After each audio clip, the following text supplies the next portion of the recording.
Kasih-Mu layakkan seluruh hidupku. Mampukan ku melakukan yang Kau inginkan. Tak bisa ku terlepas, Kau menggenggam tanganku. Ingin lebih mengenal pribadi-Mu.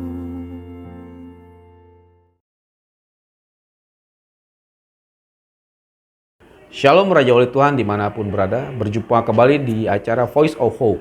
Kali ini kita akan belajar tentang teladan Raja Yosafat. Raja ini adalah raja yang luar biasa, seorang raja yang hidupnya taat dan bergantung kepada Tuhan meski dia sudah menjadi raja. Dalam satu Raja-Raja ayat 22 berkata, tetapi Yosafat berkata kepada Raja Israel, baiklah tanyakan dahulu firman Tuhan. Apa yang melatar belakangi perkataan tersebut? Di dalam satu Raja-Raja 22 ayat 4, ketika Ahab, Raja Israel mengajak Yosafat untuk merebut kembali Gamot Gilead dari tangan Raja negeri Aram. Pada momen itu, Yosafat tidak serta-merta menyetujui usul tersebut. Di ayat 5 dijelaskan bahwa dia ingin bertanya dahulu kepada Tuhan. Lalu pada peristiwa yang lain, di dalam 2 Raja-Raja 3 ayat 7, ketika Yoram, Raja Israel mengajak Yosafat untuk memerangi orang Moab, Yosafat kembali meminta petunjuk dari Allah melalui Nabi Elisa sebelum mau berperang. Lalu di 2 Tawarik 20 ayat 2, datanglah orang memberitahukan Yosafat, suatu laskar yang besar datang dari seberang laut Asin dari Edom menyerang tuanku. Sekarang mereka di Hazezon, Tamar, yakini En-Gedi. Yosafat menjadi takut, lalu mengambil keputusan untuk mencari Tuhan. Ia menyerukan kepada seluruh bangsa Yehuda untuk berpuasa. Dari ketiga peristiwa di atas, dapatlah kita membuat kesimpulan bahwa walaupun Yosafat seorang raja, dia tetap mencari Tuhan di setiap keputusan yang akan dia buat.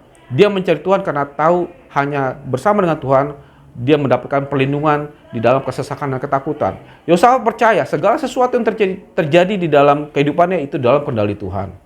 Yosafat berserah kepada Tuhan untuk setiap masalah yang dihadapi dan percaya Tuhan akan memberikan kemenangan untuk setiap masalah yang dihadapi. Bagaimana dengan saya dan saudara sekalian? Setiap fase kehidupan kita tentunya kita pun diperhadapkan dengan masalah kita sendiri. Terkadang jabatan membuat kita lupa dan sombong. Berpikir semua masalah dapat diselesaikan dengan kekuatan sendiri. Namun yang terjadi, banyak orang-orang hebat akhirnya jatuh juga. Biarlah teladan Raja Yosafat hidup di dalam hati kita masing-masing, sehingga di saat kita ada di dalam keadaan yang pelik, yang susah, bahkan keadaan yang menakutkan sekalipun, maka kita tetap mencari Tuhan untuk mendapatkan keputusan yang tepat. Tetap mencari Tuhan karena hanya Tuhanlah tempat perlindungan di kala kesesakan dan ketakutan. Kita tetap percaya segala sesuatu yang terjadi dalam kendali Tuhan.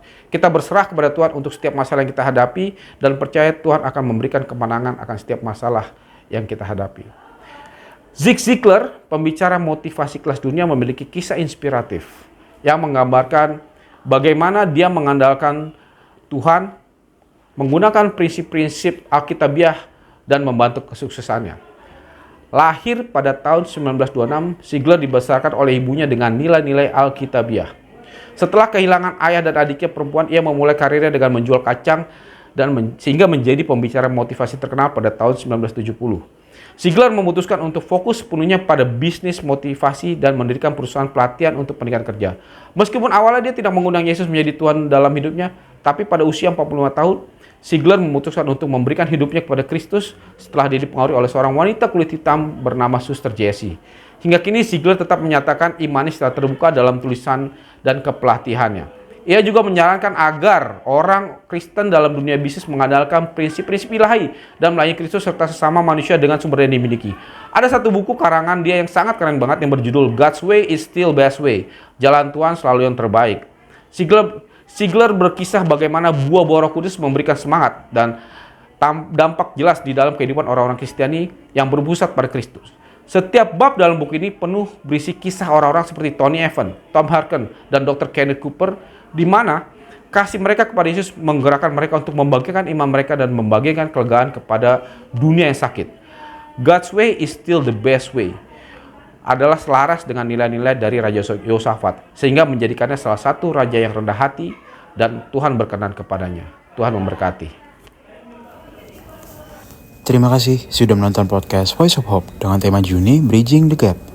Jika saudara dan sahabat merasa terberkati, silakan like dan share video ini. Kalau Anda membutuhkan bantuan doa, boleh hubungi kami melalui kanal media sosial kami di @rajawali.fm. Jika Anda membutuhkan komunitas yang sehat untuk bertumbuh dalam kasih, bergabunglah dalam Raja Wali Family Ministries. Tuhan memberkati. Ku